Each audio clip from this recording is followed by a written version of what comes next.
Hello, I am Jacqueline Nichols, and I am here to support you on another tip for finding love for the summer and beyond. I am so excited for all that you are doing to just put yourself in this vulnerable place, to open your heart and really say you're ready to find love. It's so crucial that you don't sit there and say, I want to find somebody because I'm lonely, but you're ready to find someone because you're ready to do the work of a relationship and the rewards of a relationship. I work with clients practically daily on the different stages they are on their own relationship journey. Whether they are single looking for love, what they need to do to be more inviting, or maybe they are in a situation where they're wanting a relationship, but they just really don't know how to be in a relationship. And then those people that are in relationships, but they're not very happy in their relationship and they don't really know where to go with it. So what I want to do in this training is talk about some of the tips to be a more inviting person to date. One of the things is it's not that hard to get to date number one. I know there's times you might feel like that, but in general, as long as you're kind of fun and lighthearted and you don't say inappropriate things, you can usually get to date one. But getting to date number 2 and 3, that's a whole nother story. The truth is people overanalyze each other, themselves, and they can't even get out of the starting gate. So what I want you to first do is think about your own appearance, because first appearance is everything. So do you need a fresh haircut? Do you need to maybe get some new clothes? Maybe you can just date 1 clothes, date 2 clothes, date 3 clothes. You can rotate for all your dates. So it's not about a big, huge new wardrobe. It's more about feeling like your clothing is current, it fits you right, and you feel really good in it. There's nothing like an amazing outfit to bring out the confidence. Your shoulders go back, your smile's bigger, you stand taller, you feel better. But if you've got things that are kind of pulling and pinching the wrong way, and it just doesn't feel right, it's obvious that you've either gained weight or lost weight, or it was from 10 years ago, the person you're on a date with is going to notice that too. So I want you to stop and think about that. Give yourself a chance to kind of do a little once over. Maybe you just need a fresh hairstyle. Maybe you need to go in for a makeover if you're a lady and want to just kind of touch up your look and get current. Just take a little bit of steps before you go out, because you don't get a chance to make a second first impression. And it's a competitive market, like I've said before, so you need to be unforgettable. One of the things we found a lot is that when I was matching people, they were so caught up in themselves that they would be distracted by really giving the person a chance. So remember that as great as you are, the person you're meeting is probably pretty fabulous too. So when we do our summer love blueprint, I'm going to go into extreme detail as to conversations to have, the ways to be more exciting and inviting, but also I'm going to talk a lot about how to be that person that gets a second and third date, because you individually, I'm going to give you private information on this, is someone that the other person can't resist not knowing. One of the things that stands out for the people that get the second date, the comment I hear from them is they say the other person they met comments directly to them and says, "You kept my attention." And that's not that common. And so I want to get to know you. Keeping somebody's attention first starts out with really good eye contact. After you've gotten past the first just image way that you look. I mean, you got to get eye contact for the image, but you got to lock it in. This is something that's huge. Like even when I take clients out flirting, we get guys to walk over to us all the time because we make eye contact, even if it's eye contact around the room. But we keep the eye contact until the person comes around. I've had so many people at all stages in a bar or a social area that have come all the way across the room, and then somebody with me will say, "Well, what made you come over?" They go, "Because I made eye contact and I was curious." And so you need to have that curious, inviting energy. When you are on a date, focus on your date. Do not be scanning the room for somebody else. Reach out and make physical contact too. You got to break that barrier. You got to get the endorphins going, and the physical contact will do that. Touch the back of their hand when it's sitting on the table. Reach over and acknowledge them. Touch them on the knee. Let them know you're enjoying being in their space.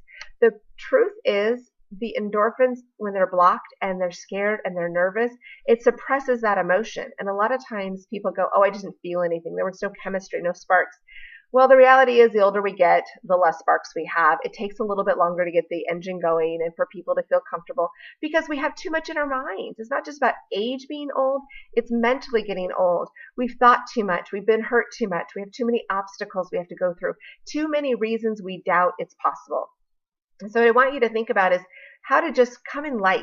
As one of my clients said, I just want a man with the same set of luggage, that emotional baggage. I want him to have like 2 bags, not 20 bags. I don't want to be the person that shows up with 20 bags emotionally. So you have an opportunity to step forward, think in a positive light, and be someone that's fun. You got to laugh a lot.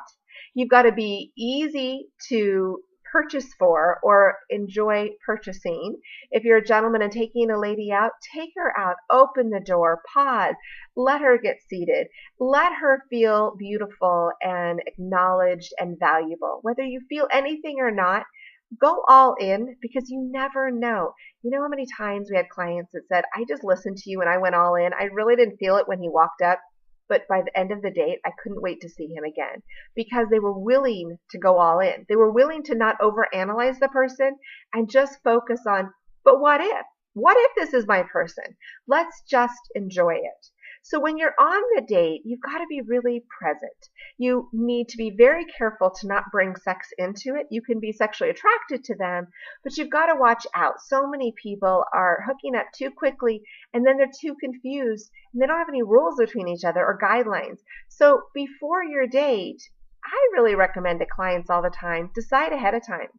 Are you somebody who has a date that you say, okay, I won't sleep with them for 3 dates, 3 months, a year, you won't do it till you get married, whatever it is, decide before you do kick in the endorphins and you do get more interested and you do find that chemistry, because that is the time when if you wait, it's going to backfire. If you have it ahead of time, that's the time that you're going to be proud of yourself because you're going to hold your guns, but also the person you're going on the date with is going to be proud of you too.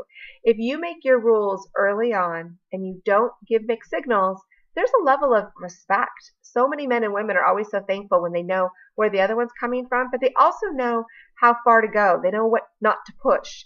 And you have an opportunity to just have clear communication. You also are saying, I care enough to think about these things ahead because I genuinely am looking for a relationship. I'm not just looking to hook up. Whatever you choose to do is totally up to you, but decide before you get distracted.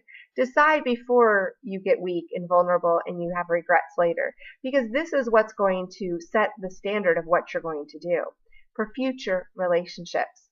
Now, in my Summer Love Blueprint course, I'm really going to go into detail on helping you individually decide what level of intimacy you want to do based on who you are, your past history, and your goals. Everybody's different, and it's really important that you actually discover what you want to do. A lot of people tell me all the time, I never really thought about it. I just kind of figured I'd figure it out along the way.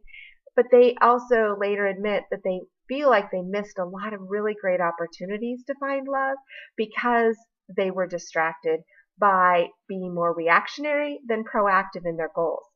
So take the time to get your image together, your hair, and be present on your date. Think of some conversation things to talk about, and then make sure when you're on your date, you decide the level of intimacy and connection. Do you want just a hug at the end of the day? Do you want to have a kiss? Do you want to be able to just dive in and try the shoes on right away? What is important to you? People need to think about these things ahead of time, because when you go in with a bit of a game plan of how you want to behave and how you want your partner, you'll have a better way of knowing if you found the one you want. So often people just keep thinking, oh, I'm going to wait for chemistry. Well, I can tell you there are a lot of people that get great chemistry that has nothing to do with a future life together. It has nothing to do with keeping a home together and sharing bills and raising babies. Chemistry is part of the equation, but trust me, it's not everything. There's a lot of love that can grow between people when they start to realize how much they have in common, how much they have together that is positive. But I can tell you too that there are a lot of people that have had amazing chemistry and they have sex and they don't even have good sex, or they have sex but they have nothing in common on their religion, on their spiritual, on their active health life, their money management, and they have no similar goals and dreams. And so you have to kind of weigh all the things that are important to you. So in the Summer Love Program, we are going to totally blueprint it all out. I'm going to give you all the details. Years of matching couples, years of bringing couples to move in together, get married, have babies, have an amazing life together is the result of my knowing as an expert on people. So I'm Jacqueline Nichols, and I can hardly wait to get a chance to start working with you more closely for you to find the love that you deserve. It's the best time of year to jump aboard and focus and make a pledge to yourself that you are going to commit to opening your heart, opening your thoughts, and opening your schedule to make time for dating, time for falling in love, and time for some fun.